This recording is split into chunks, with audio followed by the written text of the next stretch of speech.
Alright, I don't know how people do this in their car. Is that fine? Seems fine. Okay, today we're talking about being overwhelmed with your kids. I'm there right now, at the moment, these days, just feeling overwhelmed, buried, drowning, defeated. Those would all be words to describe that feeling of overwhelm that we can get as parents, and probably that we get as parents quite often. So hopefully we can talk through this today. If we haven't met yet, hello, I'm Cassie. We are meeting under unusual circumstances today. I'm not typically in my car feeling overwhelmed, but here we sit today. So thank you for joining me for this very raw, casual video today. It's not my usual, but I'm hoping to just kind of chat today about feeling overwhelmed with our kids. It can be really difficult to navigate the situation when we feel so like life is so piled on. And for me, what brought this about was my son finally getting a diagnosis for autism a couple days ago. He's 5.5 years old. We were in the process for about 10 months of me just kind of assuming that's what it was and wanting to figure out for sure. I had already kind of changed my parenting as if he was on the spectrum, and along the way, like there's a lot of assessments. The last one was a 4-hour assessment with a psychologist. We had seen many different specialists throughout the process, and along the way we got referred for occupational therapy and speech therapy, so we've already been doing that twice a week. And my daughter, who's 8, has ADHD, and we've been trying to kind of get on top of that with some therapy and some medication. And life has just felt really crazy the last couple years, I would say. Things just got really prevalent the older they're getting, and it's just been very difficult. And then I also have a 2-year-old boy. So those are my 3 kids that I have. My personal life has had some interesting struggles lately, and so I'm just at this point of overwhelm, which we all kind of get to that point sometimes. So if I were to give myself a pep talk, I would probably focus on the fact that circumstances aren't always in our control, right? Like a lot of times we can change the situation, but sometimes we can't. You know, my kids' diagnosis that they have now, diagnoses, is that the word? There's nothing I can do to change that circumstance. So now, what do I do about it? And so what I try to do is focus on the things I have control over, right? So how I'm choosing to spend my time, you know, kind of being aware of myself and my own needs, and I'm trying to learn some self-care. That's like a pretty foreign concept for me. So leave any tips for sure for me of how to like build that in while your kids are with you. So yes, in a perfect world, I get a babysitter or I have some time all by myself. But when that's not in the cards, what should that look like? How do I incorporate that? So I have started painting my nails. I don't know, can you see? Which is different. Like I don't usually do that, but just, you know, random stuff to just try to make me feel fulfilled and kind of dig deep and know what does fill me up. So that would be probably my first thought is, you know, just really try to focus on what you do have control over, which is always yourself, and try to prioritize that.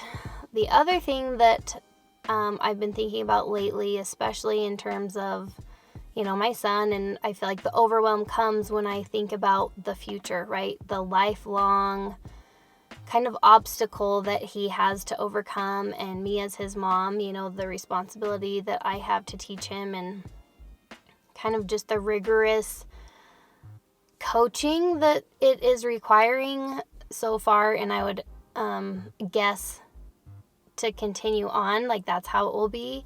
It just takes a lot of work, right? Like it's a lot of energy. And so I think I end up feeling pretty overwhelmed, like anticipating, oh my gosh, like imagine when he's a teenager, or imagine this down the road. And that is fine to think about sometimes, but is not helpful when you're trying to get in a good place and handle the situation for what it is. So focusing on the present moment is something that I've tried hard to focus on. So one day at a time, what does that need to look like? What can I do today?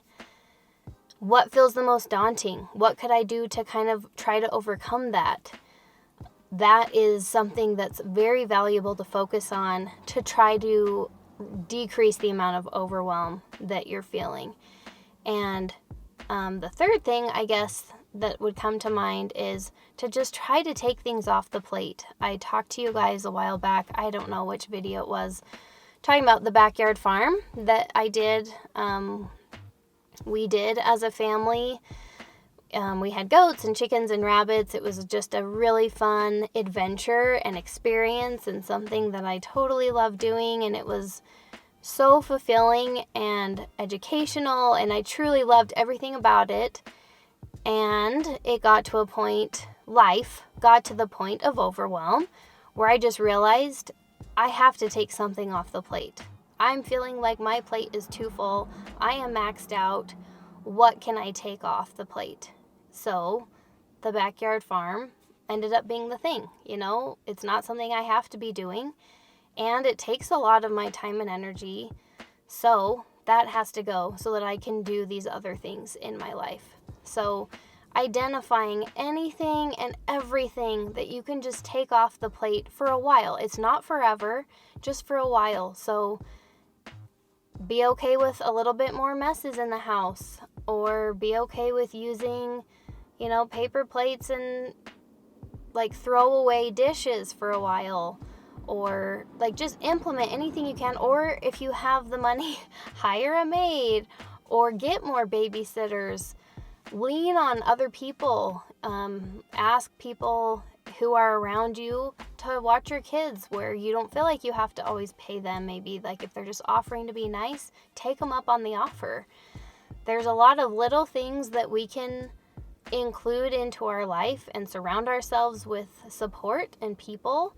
And when we're just really truly at our breaking point, feeling so overwhelmed with our kids especially, share that load as much as you can with other people who are there and willing to help. That can be really beneficial.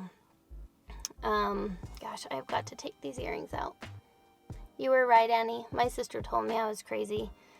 I haven't been able to wear real earrings ever since having babies. Like my body just freaks out. Like my ears get all red and itchy and painful. But now, 8 years later, I figured surely maybe I can do that now. Ow, no. So, good to know. And like I'm saying, you know, like I could just be really bummed about that and sad, or you just realize like that's a circumstance out of your control. So just accept it and go with it. Ow. Okay. So, I don't know what to say or help you through a time of overwhelm, other than just that hopefully it validates that we're all there at some point, and usually multiple points. So even if people around you don't seem to be having any problems with their kids, they seem to be able to just handle anything, or you think that their kids are so easy, there's always more to the situation than meets the eye. And so try to give yourself a break and reach out to other people and confide in other people. And as you invite them into your life, they will show up for you a lot of the time, and you'll be able to connect with other people who can just sympathize, right? And just say, like, I'm so sorry, that sounds so hard. You know, here's something hard that I'm going through. And as we just are vulnerable and open with people and aren't just trying to put on this perfect face all the time, I have found that to be incredibly powerful, and just that in and of itself feels like it lessens the load. So I would highly encourage you to think about that, reaching out to other people and just being vulnerable and open about your struggles, because we all have them. They're all different. If you can't relate at all to autism or ADHD, I mean, there's plenty of things you could choose from that are hard, right? Maybe you have a toddler who bites right now, or maybe you have a 4-year-old that still just can't quite grasp potty training. Maybe you have a school-age kid that is just really struggling in school. Like, there are so many things that are hard that we all have, and if nothing else, parenting in and of itself is very hard.